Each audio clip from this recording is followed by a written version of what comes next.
Welcome back to our coverage of the Halloween franchise. Judging by the analytics on the last couple Halloween videos, you guys enjoy the coverage. At this point, we're in the later years of the series and its plethora of entries.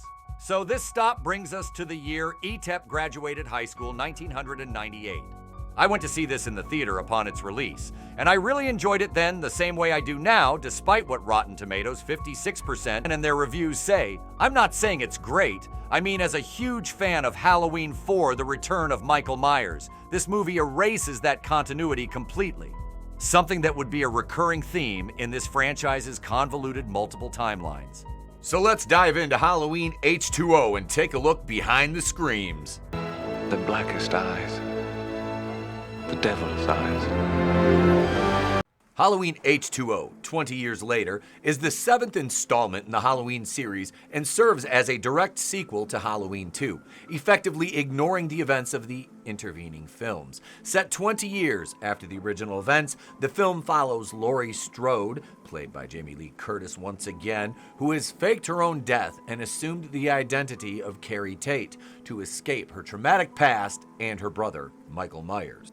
Halloween H2O's main plot. Laurie is now the head mistress of a secluded private school in California where she has raised her teenage son, John, keeping her true identity a secret from him. However, as the 20th anniversary of the original killings approaches, Michael Myers tracks down Laurie's new life. The tension builds as Laurie prepares for the school's upcoming class trip, dealing with her personal demons and her overprotective nature towards John, which strains their relationship.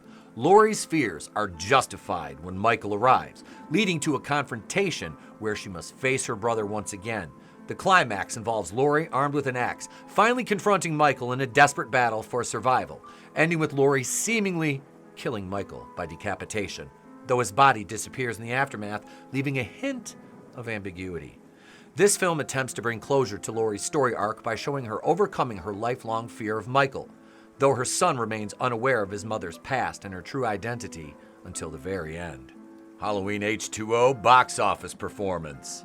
3 years after Halloween 6, The Curse of Michael Myers brought in a less than stellar $15,116,634 worldwide against a $5 million budget that doesn't take marketing and other costs into consideration, H2O fared way better than its predecessor in both box office and with audiences. Hitting theaters on August 7, 1998, in 2,607 screens across the United States, it brought in $16,187,724 against its reported budget of $17 million. That is a big opening weekend alone that almost matched the entire budget. The film also had a $3.5 million haul in Germany and would earn another $20 million overall internationally, bringing its worldwide total to $75,041,738 during its 21-week theatrical run. Although it would suffer a 47% drop in its second week of release and move down the weekly rankings from its debut spot of 3rd to 6th place, Halloween H2O would be the highest grossing film in the franchise until the release of Halloween 2018. That would haul in a whopping $259,939,869 worldwide, with this being a direct sequel to the 1978 original, wiping away the H2O continuity completely. Production.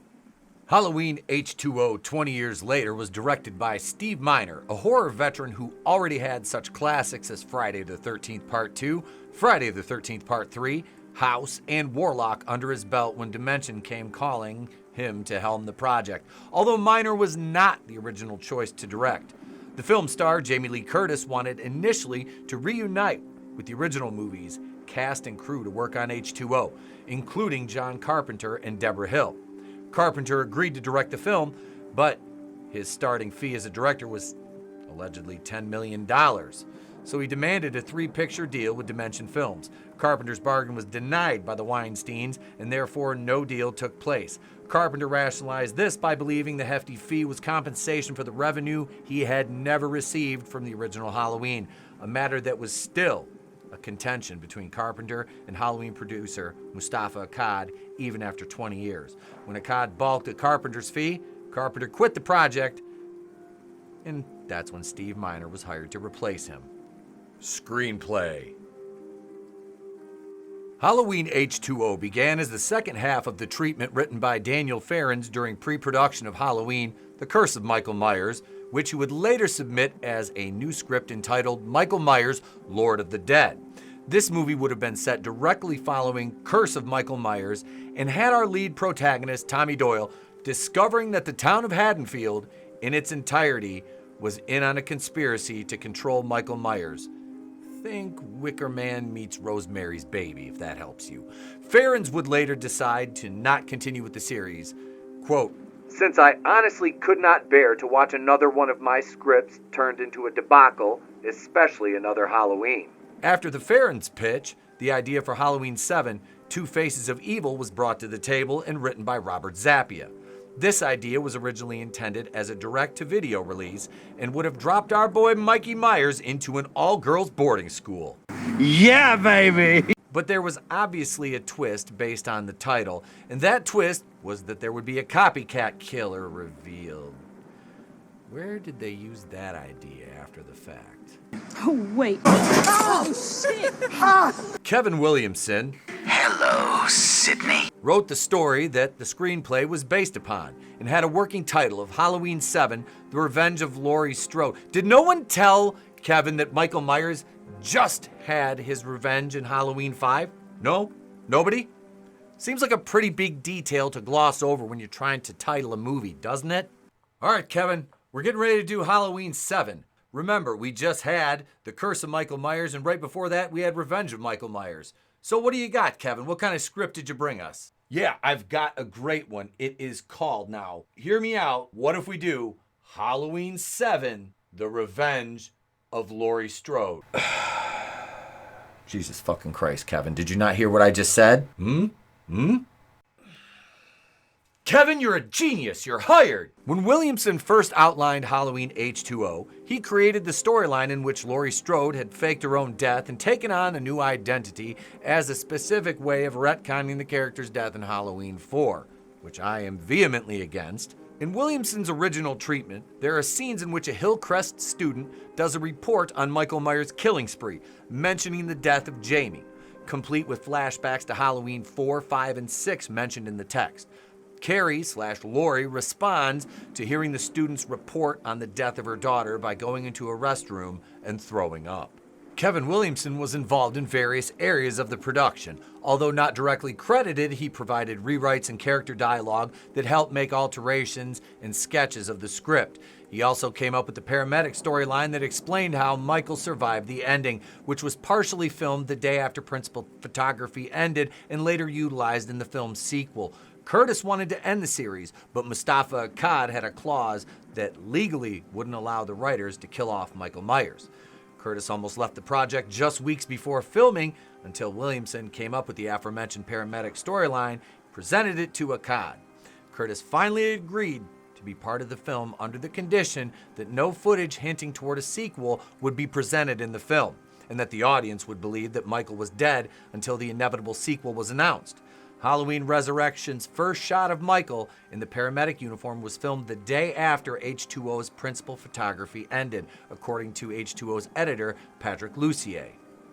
The cast. Jamie Lee Curtis' portrayal of Laurie Strode was our headliner, of course, making her return for the 20-year anniversary of the original film. Adam Arkin of The Famous Family also joined the festivities as Will Brennan, counselor at Hillcrest Academy and Laurie/Carrie Tate's love interest, and a man with the worst trigger discipline ever. Poor Ronnie. Ronnie the security guard was portrayed by LL Cool J, who was cast due to the higher-ups discovering these films were huge amongst black moviegoers, and he reportedly took this role very seriously. Michelle Williams, The Greatest Showman and Venom, plays Molly, Laurie's son John's girlfriend, and a character that really doesn't receive much development during the film. Jodie Lynn O'Keefe makes her film debut as Sarah, John's friend Charlie's girlfriend, who happens to suffer a brutal death at the hands of Michael Myers. Charlie is played by Adam Hahn Bird, and although on one treatment of the script, Two Faces of Evil saw him as the copycat killer, This iteration would relegate him to the stereotypical horny teenager until his ultimate demise. Series alum Nancy Stevens, Nurse Marion from Halloween 1 and 2, returns and is killed off in the opening sequence as she's taken up residence in Dr. Loomis's home, as she cared for him until he passed away. Myers ransacks the house to find information on Laurie's whereabouts before killing Marion. Marion would also return in the 2018 Halloween movie again. Dr. Loomis' voice can be heard during the opening credits, recreating his monologue. That was done by famous voice actor Tom Kane. The blackest eyes. Joseph Gordon-Levitt is an early Myers victim as well, as his character of Jimmy is off with a hockey skate to the face for his troubles of helping Nurse Marion. Jimmy been suspended 5 times this year already for getting a little crazy with the stick, alright? Stuntman Chris Duran donned what is arguably one of the worst masks in the entire franchise in the role of the Shape in this entry. What the fuck is wrong with those eye holes? Who thought making them that big was a good look? Evil dies tonight! Last but certainly not least, the legendary Janet Leigh would play the role of Norma, Laurie's secretary at Hillcrest Academy. This wasn't the first time mother and daughter were in the same film, but it was the first time these two scream queens shared a scene together.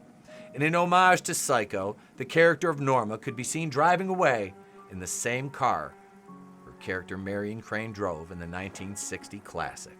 Filming location.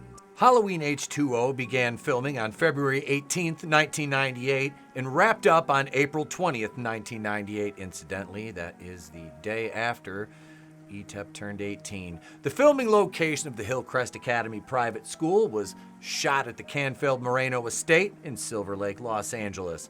Marion Chambers' house, along with Jimmy Howell's house, was filmed in Melrose Hill, Los Angeles. Summer Glen was filmed in La Puente, California. The Hillcrest Academy entrance was filmed in Chatsworth, Los Angeles, and the ending of the film was filmed in Canoga Park, Los Angeles.